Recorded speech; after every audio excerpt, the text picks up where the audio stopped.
এর আল্লাহর গোলাম মদিনাওয়ালা নবীর উম্মতের দল, এজন্য নবী বলেন, বান্দা তোমরা যখন বিবাহ করবা 3 তারিখে প্রাধান্য দাও।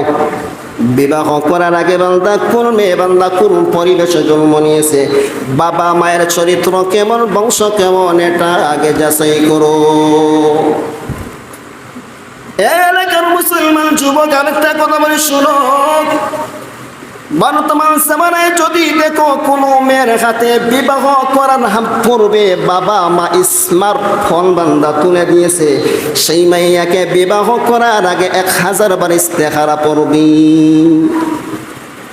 ওরে আল্লাহর গোলামের দল, যেই মাইয়ার হাতে বিবাহের পূর্বে বাবা মা স্মার্টফোন তুলে দেয়, সেই মাইয়া বান্দা কোনোদিন আশা করা যায় না ভালো হতে পারে।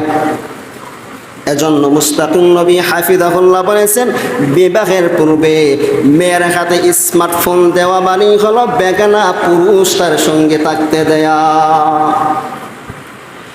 এরে আল্লাহর গোলাম, এজন্য বলি হে মুসলমান, সন্তান জন্ম নেওয়ার পূর্বে 2টা গুণ। 1 নম্বর হলো এমন একজন মাইয়ারে বিবাহ করবে যে মাইয়া ভালো, বেগানার নজর দেয় না। 2 নম্বর হলো সন্তান জন্ম নেওয়ার পূর্বে বান্দা যেই দিন বিবির সাথে প্রথম মোলাকাতে যাবে, বান্দা প্রথম রাত বাসর রাতে ঘরে ঢোকার আগে অজু করিয়া গোসল করিয়া বান্দা দরওয়াজায় গিয়া সালাম দিবি, অনুমতি চাইয়া তারপর ঘরে ঢুকিয়া 2 রাকাত নফল নামাজ আদায় করিয়া বান্দা তারপর আল্লাহ রসুল যা বলেছেন তা বিধান মতো কর। তবে বান্দা পাগল হইও না। التعوذ بالله من الشيطان الرجيم إذا أتى أحدكم أهله حتى لا يشارك الشيطان في نطفة الولد। বিবির সাথে মুজামত করার আগে ওযু গোসল করিয়া একটা দোয়া পড়বে। নবী বলেন, বিসমিল্লাহি আল্লাহুম্মা জান্নিবনা শাইতান ওয়া জান্নিবিশ শাইতান মা রাযাকতানা। যদি এই দোয়াটা বান্দা পড়ো, নবী বলেন শয়তান কোনোদিন তোমার আর তোমার বিবির মধ্যখানে হাজির হতে পারবে না। আর যদি ওযু নাই, গোসল নাই, বান্দা পাগলের মতন ঢুকেছে, তাড়াতাড়ি ঢুকিয়া দোয়াও নাই, নবী বলেন এই বান্দা বাবা মায়ের নতফার ভিতরে শয়তান অংশীদার হয়। এবং শয়তান বান্দা অংশীদার হওয়ার কারণে যে সন্তান গর্ভ থেকে জন্ম নেয়, এই শয়তান সন্তান কোনোদিন আল্লাহওয়ালা বুজুর্গ হতে পারে না।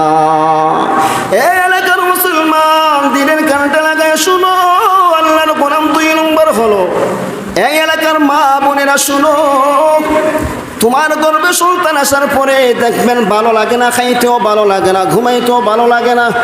এমন সময় কি করবেন বলে দেখে দেখে আল্লাহর কোরআনের তেলাওয়াত করবি। বহু গর্ভবতী মহিলা দেখা যায় এই সময় সারাদিন সিনেমা গান আর বাজনা নিয়ে ব্যস্ত। খোদার কসম করে বলি, সন্তান গর্ভে আসার পর যে মাইয়ারা মহিলারা বাংলা সারাদিন সিনেমা আর গান নিয়ে ব্যস্ত থাকে, এই গান আর বাংলা সিনেমার একটা আসল সন্তানের উপর করে এই সন্তান দুনিয়াতে আসার পর আর কোরআনও পড়তে পারে না, দ্বীনও শিখতে পারে না, মাদ্রাসায় দেয় কথা শুনে না, মাদ্রাসায় দেয় পড়াও পড়ে না, হুজুরেরা মারে। কি মাদ্রাসায় যায় হুজুরেরা ফিটাইছে, বাড়িতে এসে বিচার, বাবা হুজুর আমাকে মেরেছেন।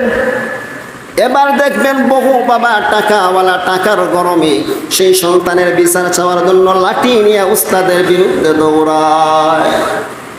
খোদার কসম করে বলে রে বাঙালি মুসলমান, উস্তাদ আর শিক্ষক যদি আপনার সন্তানকে শাসন করার কারণে তুমি উস্তাদের বিরুদ্ধে লাঠি নিয়ে দৌড়াও, খোদার কসম করে বলে এই সন্তান কোনোদিন আলেম হতে পারবে না, কোরআনের হাফেজ কোনোদিন হতে পারবে না।